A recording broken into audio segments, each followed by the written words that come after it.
ایک بادشاہ تھا، وہ پھولوں کی سیج پہ سویا کرتا تھا، خادمہ اس کے لیے پھولوں کی سیج بچھایا کرتی تھی۔ مدت گزر گئی، پھولوں کی سیج پہ سونے کا عادی تھا۔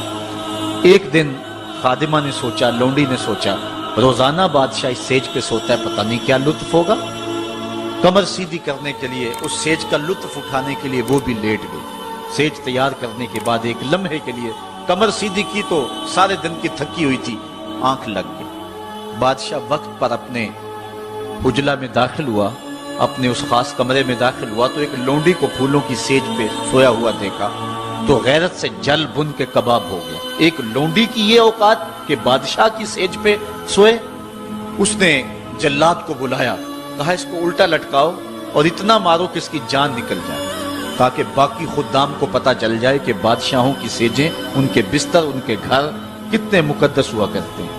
لونڈی کو الٹا لٹکا دیا گیا اور جلاد ضرب پہ ضرب لگا رہا ہے، کوڑے پہ کوڑا مار رہا ہے۔ وہ چیختی ہے، روتی ہے، بچا لو مجھے، میری جان نکل رہی ہے۔ روتے روتے کیا خیال آیا کہ اس نے ہنسنا شروع کر دیا۔ بادشاہ نے جلاد کو کہا رک جا، اس لونڈی سے پوچھ روئی کیوں ہے، اسے یہ بھی پوچھ ہنستی کیوں ہے۔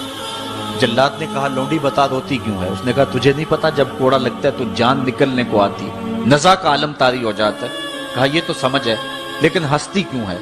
کہا ہنسی مجھے اس بات سے آئی ہے کہ چند لمحوں کے لیے سوئی ہوں، اتنی تکلیف کاٹ رہی ہوں، سوچا جو عمر بھر ہوگی سوتے ہوئے جس کو، اس کا کیا بنے گا؟ جس کی زندگی بیت گئی اس سیج پہ سوتے ہوئے، اس کا کیا بنے گا؟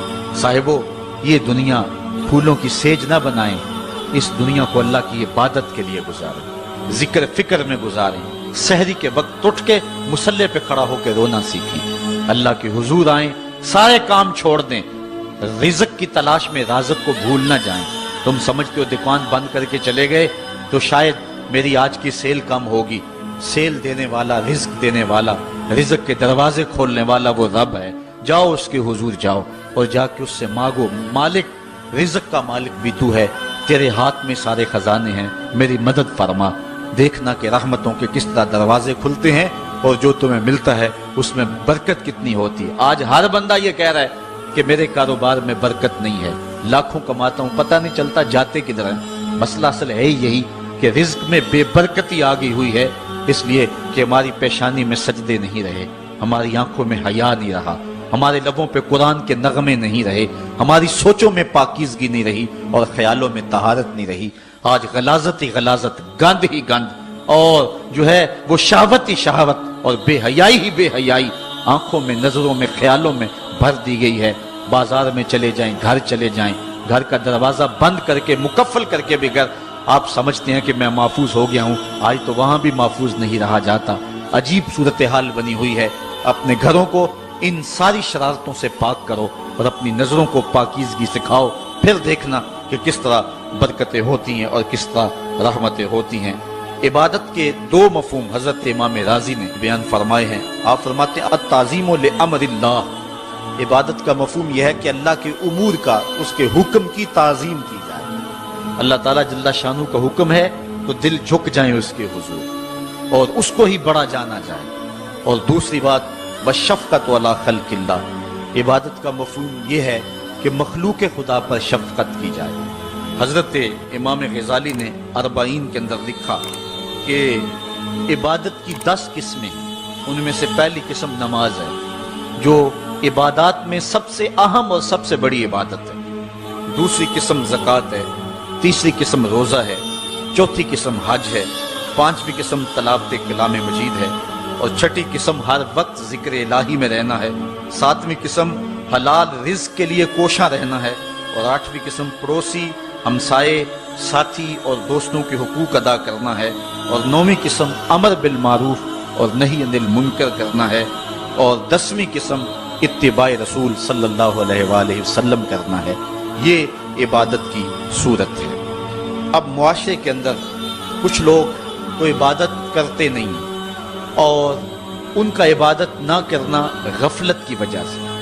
ایک طبقہ ہے کہ وہ عبادت کا قائل ہی نہیں، وہ دہریے ہیں، اللہ کے وجود کا انکار کرنے والے ہیں۔ اور ایک طبقہ تیسرا وہ ہے جو عبادت کرتا ہے لیکن اللہ کے علاوہ کچھ اور لوگوں کی، جس طرح کہ بت پرست ہیں یا دیگر لوگ۔ لیکن اہل ایمان جو ہیں وہ اللہ کی عبادت کرتے ہیں اس کے علاوہ کسی اور کی عبادت نہیں کرتے، اس عبادت میں تساہل اور سستی نہیں کرتے، نمازوں کو 5 گانا وقت پہ ادا کرنا اپنا معمول رکھتے ہیں، اور یہی زندگی کا حسن ہے اور یہی زندگی کا جمال ہے۔ اور جو شخص اللہ کے حضور جھکنا چھوڑ دے، اللہ تعالیٰ اس کے رزق سے بھی، اس کی عمر سے بھی برکت اٹھا لیتا ہے۔ عبادت کا ایک مفہوم علماء نے اللہ تعالیٰ کی پہچان بھی بیان فرمایا۔ حضرت مولا کائنات سیدنا علی المرتضیٰ رضی اللہ تعالی عنہ نے وما خلقت الجن والانس الا لیعبدون کا ترجمہ کیا ہے اے لیعرفونی، یعنی ہم نے جن و انس کو اس لیے پیدا کیا کہ وہ مجھے پہچان جائیں۔ اللہ تعالیٰ جل شانہ کی پہچان بندے کے اوپر جو ہے وہ ضروری ہے، اور جو شخص اس دنیا پہ رہ کے رب کی معرفت حاصل نہ کر سکا تو وہ قیامت کے دن بھی نابینا اٹھایا جائے گا۔ اللہ تعالیٰ جل شانہ نے یہ بات قرآن میں واضح طور پہ بیان فرمائی، من کان فی ھذہ اعمی فہو فی الآخرۃ اعمی واضل سبیلا، جو اس دنیا پر اندھا رہا کل قیامت کے دن بھی اندھا ہی اٹھایا جائے گا۔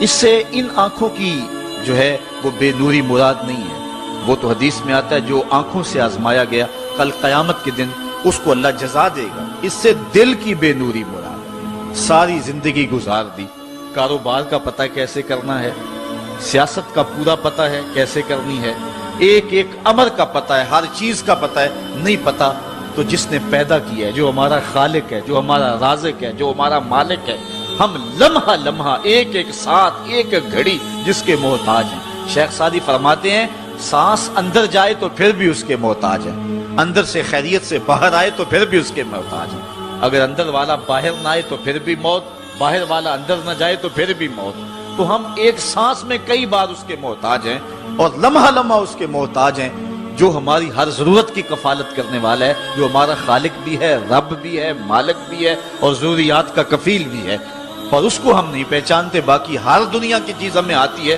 ہمیں ایک ایک چیز سے پتہ ہے، ہمیں اتنا بھی پتہ ہے کہ فلاں کرکٹر نے چوکے کتنے لگائے اور چھکے کتنے لگائے ہیں، اس نے فلاں میچ میں سینچریاں کتنی کی ہیں، ہمیں اتنی تفصیلات کا علم ہے، ایک ایک شخص کے بارے میں ہمیں پتہ ہے، لیکن نہیں پتہ تو اس کا نہیں پتہ جو ہماری شاہ رگ سے بھی نیڑے رہتا ہے، جو ہمارے دلوں کے قریب رہتا ہے، جس نے ہمیں زندگی کی بہاریں اور زندگی کا جمال دیا۔ آئیے اپنے رب کو پہچانیں، اور جو شخص اپنے رب کی معرفت حاصل نہیں کر سکا وہ قیامت کے دن بھی اندھا اٹھایا جائے گا۔ اللہ تعالیٰ جل شانہ نے محبوب علیہ الصلوۃ والسلام کے سینے پہ اترنے والی اس کتاب میں اس بات کو اعلانیہ طور پر واضح بیان فرمایا گیا۔ اسی لیے اقبال نے کہا تھا دل بینا بھی کر طلب خدا سے کہ آنکھ کا نور دل